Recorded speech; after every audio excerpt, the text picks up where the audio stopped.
trekkies and TV addicts. Don't mean to this, don't mean to bring static. Or you Klingons to your grandma's house. Grab your backstreet friend, they get loud. TikTok, what's the condition? I'm a man that's on a mission. Like a scientist. When I'm applying this. Check it out. What's it all about? Alright class, Mr. Aviles is here and I am back to talk to you about how to write a link in part 3 of our series on the introductory paragraph. So let's remember, again, the introductory paragraph has 3 parts. A hook to catch the reader's attention, the link which we're going to talk about in this video, and finally the last sentence of your introductory paragraph is the thesis. So what exactly is a link? Well, an introductory paragraph is called an introductory paragraph because it is your job as the writer to introduce and prepare your reader for your paper. The link is where this happens. You need to provide background or history needed to understand the paper, define any terms, phrases, people, or concepts central to your paper, and then you need to link the hook to the thesis. You need to make it flow. Sometimes you'll hear this part called the bridge. And finally, you should be able to do this in 1 or 2 sentences. Now I know it sounds like a lot, but it's not as hard as you think it is. Let's take a look at the thesis we came up with in the first part of our series. Facebook is the worst thing to ever happen to America. This is the thesis for the paper that we are theoretically working on. Well, what do I need to do to write the link? The topic is Facebook. Now, I need to assume that the person reading my paper maybe knows what Facebook is, or he or she doesn't know everything about it, maybe knows a little bit. What I want to make sure I do is I take my topic, again, Facebook, and I want to cover the who, what, where, when, why, and how of that topic in a sentence or 2. So let's see what I came up with. I said Facebook is a social networking site that was launched by founder Mark Zuckerberg in February of 2004. Users log in at alarming frequency to update their status, add other users as friends, and exchange messages. This may seem like harmless fun, but with thoughtful analysis and statistical evidence, it becomes clear Facebook is the worst thing to ever happen to America. So let's take a look at what a finished product would look like then.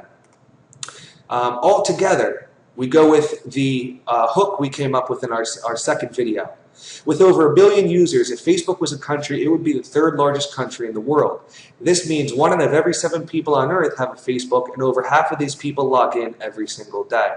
And now we move to our link, which is here in orange. For those lucky enough not to know, Facebook is a social networking site that was launched by founder Mark Zuckerberg in February of 2004. Users log in at alarming frequency to update their status and add other users as friends and exchange personal messages. And then in blue, we have our thesis. This may seem like harmless fun, but with thoughtful analysis and statistical evidence, it becomes clear that Facebook is the worst thing to ever happen to America. So again, in red we have our hook, in orange we have our link, in blue we have our thesis. Well, a quick teaching moment. What about purple? Let your voice be heard when you write. Be bold, be brave, be you.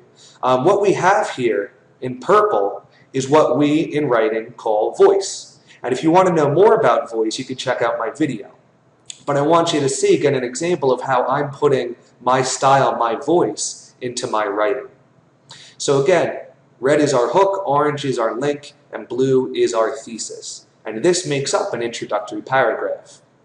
Don't forget to indent. So let's wrap up our 3-part series on the introductory paragraph with some tips and reminders. And this first one is one that a lot of people don't realize. You do not have to write the introduction first. You don't even have to write a good introduction first. I know for me, introductory paragraphs have always been the hardest part of writing an essay. I always felt like anything I wrote sounded stupid. So what I got in the habit of doing was one of 2 things. I'd either, 1, write my thesis on top of the paper, write the rest of the paper, and go back and write an introductory paragraph later, or even last. Or I'd write a really bad introduction first. So I felt better about writing the rest of the paper, and then I'd go back and fix it later.